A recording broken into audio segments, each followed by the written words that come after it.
Welcome back, everybody. This is the latest episode of Autofocus from podcastvideos.com.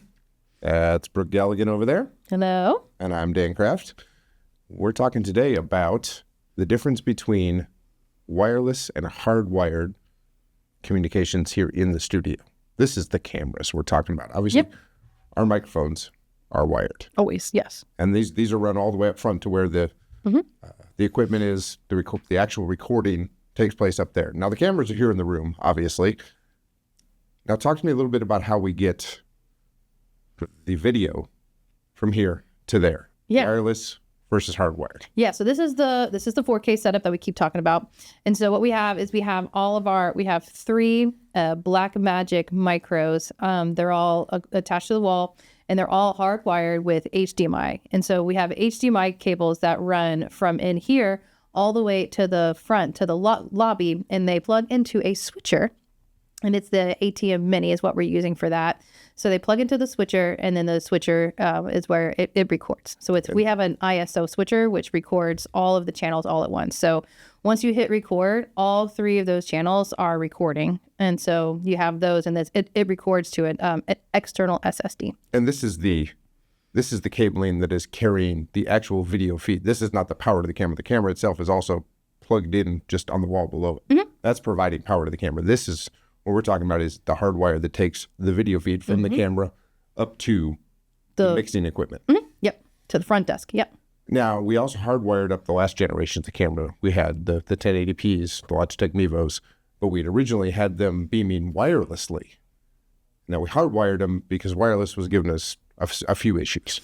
They were always recording. They were hard recording to the SD cards. And so as long as you hit record on the camera, they would record whether the wireless was in there or not. Same thing with these. Like if our wireless or something goes out, like there's if the internet goes out here, the switcher and the computer won't be able to talk because they're connected through Ethernet. But the switcher and these cameras are all connected hardwired, so they will always it will always be recording what's coming off these cameras. We might have to upload it or as long as there's electricity in the building later. Yeah, but we know the recording is taking. Yes, as long as there's electricity. It will not work if there's not electricity. An important thing we should point out here: wireless versus internet. There's internet from the building outward, from the modem outward, and then there's the wireless, which is just the hands-free setup here within from our modem and router out. Okay. We had some issues with the cameras when they were beaming it wirelessly. They still weren't beaming it well. So what was happening is that they were using, so the Mevo app you can have the multicam app, and you can put all the cameras, and all those cameras talk to the Mevo app wirelessly. And so when they were all because you could have them all plugged in, and you could hit record from the Mevo app. And then the Mevo app would tell all of those cameras to start recording. But it's telling it over the wireless. And it was telling it over the wireless. And so they would start recording onto their SD cards. But when our wireless went out or it got overloaded or it went down, when the when the Mevo, so if the Mevo camera stopped talking to the multicam app through the wireless, then the Mevo's cameras would think that the recording had stopped, but it hadn't stopped. Not only would it not be talking to the app, it stopped recording. It would actually stop recording. It would stop recording because it thought the Mevo app had stopped recording, and so that's why even recording it to the SD cards that we would later pull out. Yeah, it would stop, so you wouldn't catch that at all. Mm-hmm. And so if you weren't, because when people are up at the front desk, so the whole point of podcast videos is that you come in, you rent the studio, you come in, you do your podcast, and and no one else is here to monitor you as you go along. So there's not a producer sitting there's no producer outside the camera here editing this. We are beaming it to the front where it gets processed, moved on, and returned. Yeah, and so no one's watching. So when things go down, they're just down. Nobody can catch it because nobody's watching it, because that's the whole point, is that we want you to feel like you have a safe space. We want people to feel like this is for people that aren't, they aren't going on TV. They aren't used to having camera guys. They aren't used to having technical directors tell them what to do. This is just people that want to like have a podcast, and they don't really want people watching them while they try to do this. So that's the whole point of what we do, which is why we have these scenarios where like a wireless goes out and these cameras just stop recording and nobody caught it. The power goes out, we know it. The wireless goes out, we don't necessarily know it. So, and it may have already flipped even by the time we catch it. So hardwiring was the solution there. Just go ahead and make sure that the wireless was taken completely out of the equation. So now we would use the multicam app. You would use it to set angles. You would use it to focus. You would use it to make sure that all the settings are set right on the camera. But you would hit record on the back of the cameras.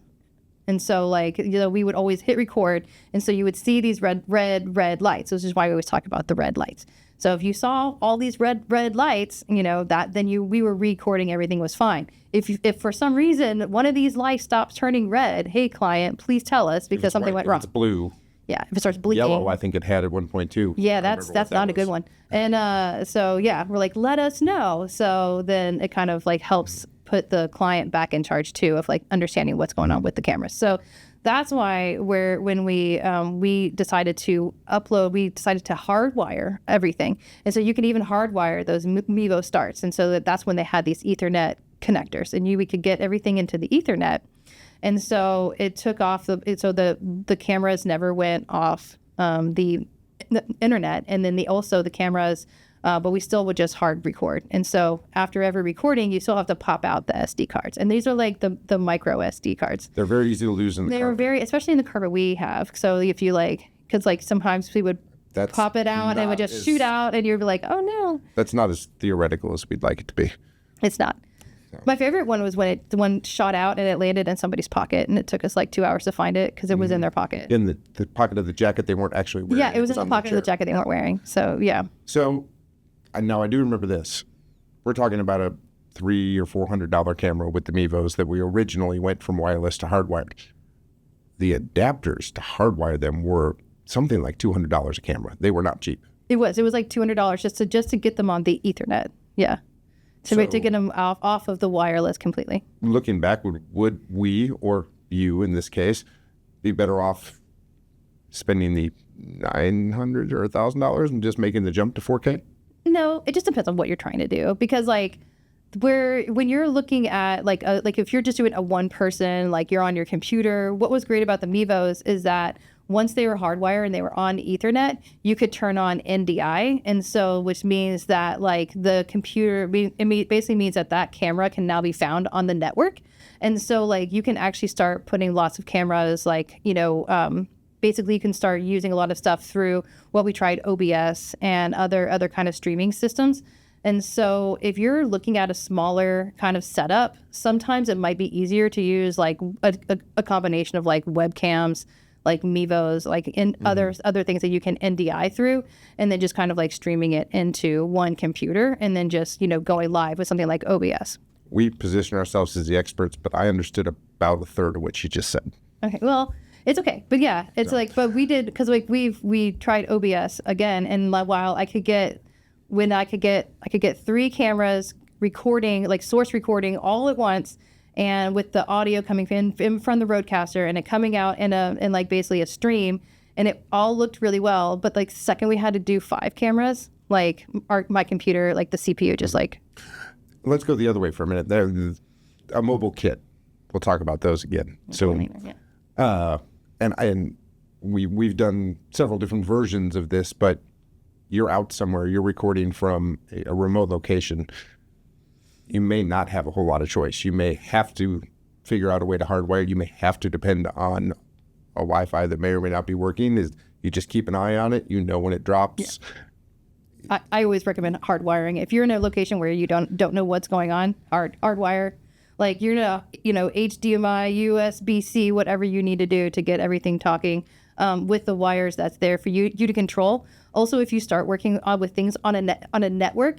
Sometimes they have to be on a public network, meaning that anybody in that area can basically get into what's going on, get into your camera. They can get into your SD, your SSDs. They can get into real in the making.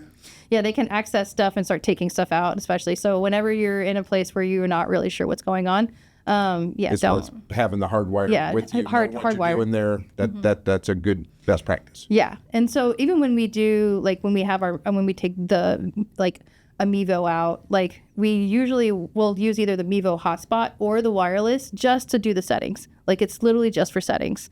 Because that's how you check. You change the white balance. That's how you change the shutter. That's not really something you can work through the hardwire. The hardwire is for the recording, just to make sure you've got stability. Yeah, and you hit record. Yeah, but so you're using the wireless just for your camera settings because it's attached to an app.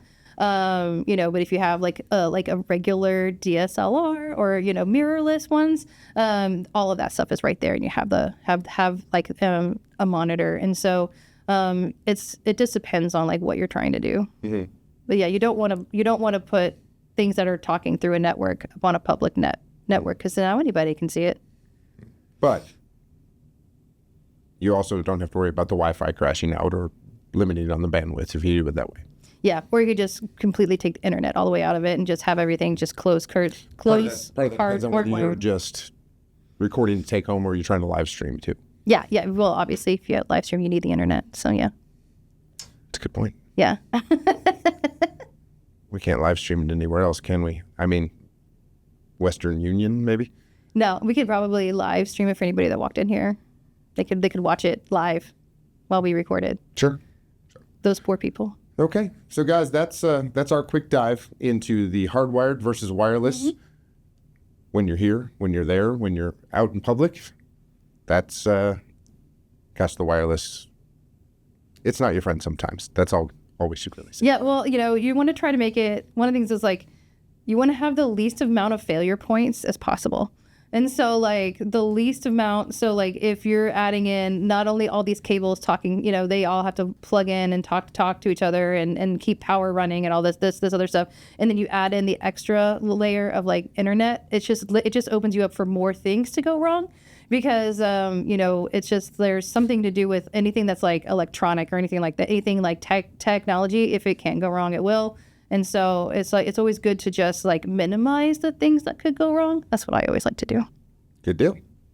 Guys, that has been Autofocus for this week. I'm Dan Kraft. That's Brooke Galligan. We'll see you next time. Thanks for listening.